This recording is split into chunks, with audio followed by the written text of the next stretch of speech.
ত্রয়োদশ জাতীয় সংসদ নির্বাচন বাংলাদেশে অতীতে অনুষ্ঠিত 12টি সংসদ নির্বাচনের মতো নয়।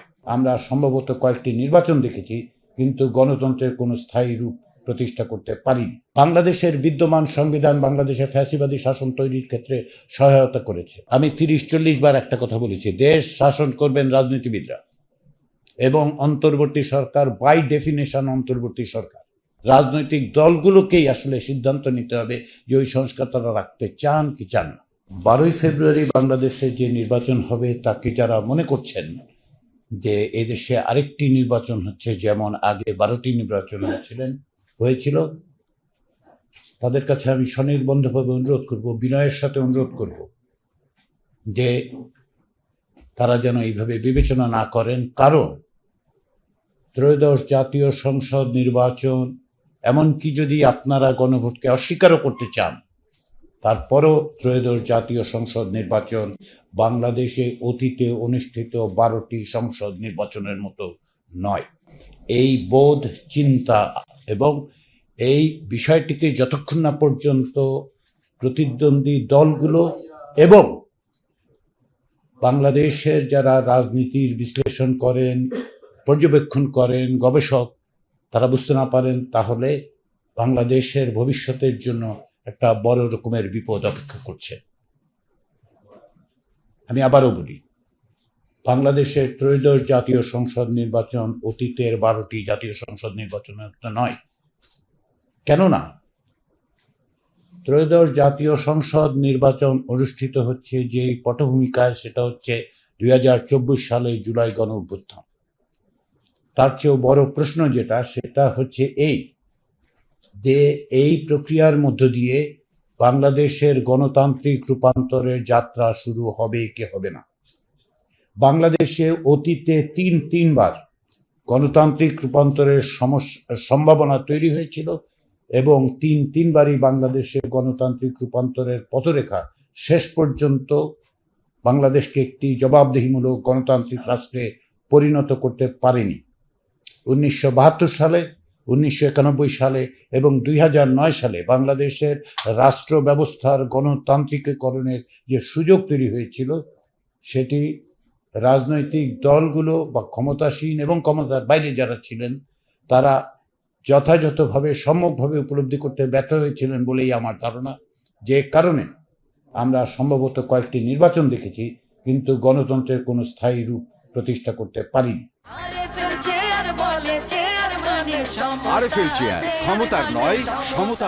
ফলে 2026 সালে আজকে আমরা যে নির্বাচনের দিকে অগ্রসর হচ্ছি, সেটি শেষ পর্যন্ত বাংলাদেশে গণতান্ত্রিক রূপান্তরের পথে ভূমিকা রাখবে কি রাখবে না, সেই প্রশ্নটাই আসলে আমাদের সামনে রাখা দরকার।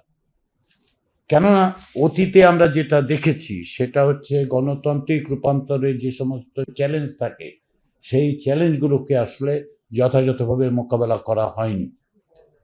সেই সম্ভাবনা, সেই সুযোগ 2024 সালের গণ অভ্যুত্থানের মধ্য দিয়ে আমরা দেখতে পেয়েছি। সেটা বাস্তবায়িত না হলে আমরা আরেক দফা এমন এক বৃত্তচক্রের মধ্যে পড়ব, যে বৃত্তচক্র আসলে বাংলাদেশে গণতান্ত্রিক রূপান্তরের জন্য সহায়ক হবে না। আমি এই বক্তব্যগুলো সরকারের পক্ষ থেকে দিচ্ছি না, এটা সরকারের অবস্থান নয়, এটা আমার ব্যক্তিগত অবস্থানের জায়গা থেকে বাংলাদেশের রাজনীতি সম্পর্কে অন্ততপক্ষে 3 দশক ধরে বিভিন্নভাবে পর্যবেক্ষণের পরিপ্রেক্ষিতে এই কথাগুলো আমি বলছি।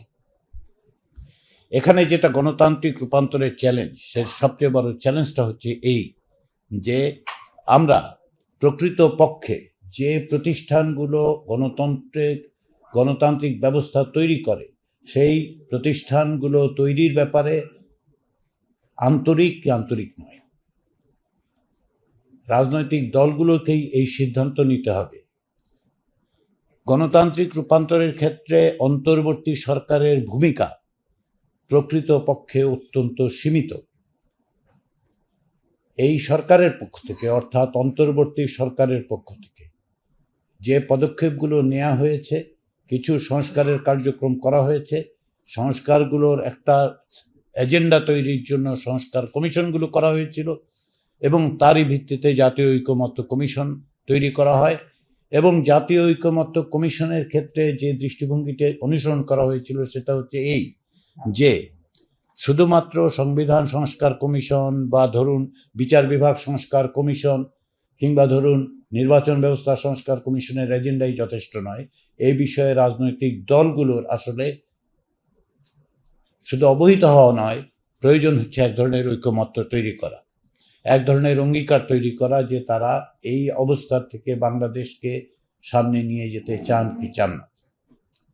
এই নির্বাচনের মধ্য দিয়ে, অর্থাৎ 12ই ফেব্রুয়ারি যেই নির্বাচন হচ্ছে তার মধ্য দিয়ে যদি এই বিবেচনার থেকে রাজনৈতিক দলগুলো অংশগ্রহণ করেন যে এটা আবারও বিজনেস অ্যাজ ইউজুয়াল হয়ে দাঁড়াবে, আমরা সেখানেই যাচ্ছি, তাহলে বাংলাদেশে গণতান্ত্রিক রূপান্তরের সম্ভাবনা শুধু ক্ষীণ নয়, আমি মনে করি প্রায় অসম্ভব।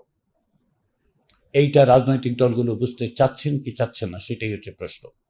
এবং এই সমাধান যদি বিদ্যমান সমস্ত ব্যবস্থার মধ্যে আপনি খুঁজতে চান, যারা খুঁজছেন তারা, আমি অত্যন্ত বিনয়ের সাথে বলি যে তারা আসলে হয় নিজেরা বিভ্রান্ত অথবা অন্যদের বিভ্রান্ত করার চেষ্টা করছেন। বাংলাদেশের বিদ্যমান সংবিধান বাংলাদেশে ফ্যাসিবাদী শাসন তৈরির ক্ষেত্রে সহায়তা করেছে, এটা হচ্ছে বাস্তবতা।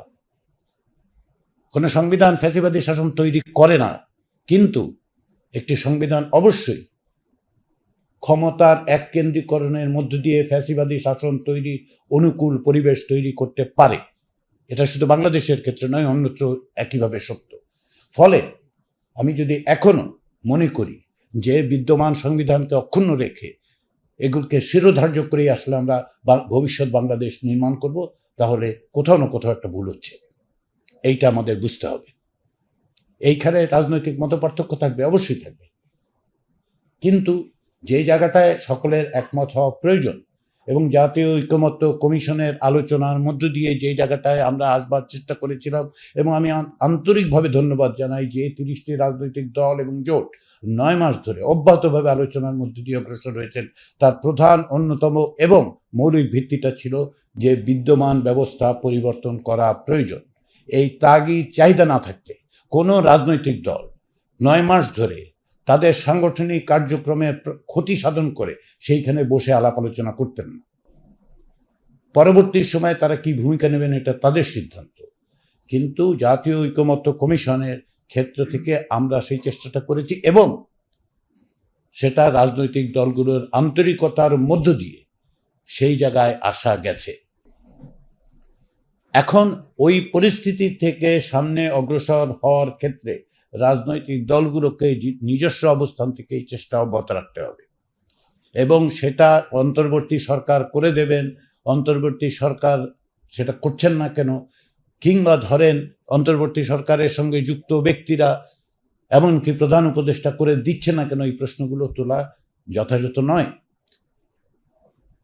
জাতীয় ঐকমত্য কমিশনের সহসভাপতির দায়িত্ব পালন করার সময় অন্তত পক্ষে আমি 30-40 বার একটা কথা বলেছি, দেশ শাসন করবেন রাজনীতিবিদরা, এবং অন্তর্বর্তী সরকার বাই ডেফিনেশন অন্তর্বর্তী সরকার, তারা বড়জোর একটা সংস্কারের এজেন্ডা তৈরি করতে পারেন। কিছু কিছু সংস্কার করেছেন, যে সংস্কারগুলো আসলে প্রকৃতপক্ষে ভবিষ্যতে রাজনৈতিক দলগুলোকেই আসলে সিদ্ধান্ত নিতে হবে যে ওই সংস্কার তারা রাখতে চান কি চান না। এই কারণেই আমি মনে করি যে ত্রয়োদশ জাতীয় সংসদ নির্বাচন এবং গণভোটকে সেই বিবেচনা থেকে নেওয়া দরকার।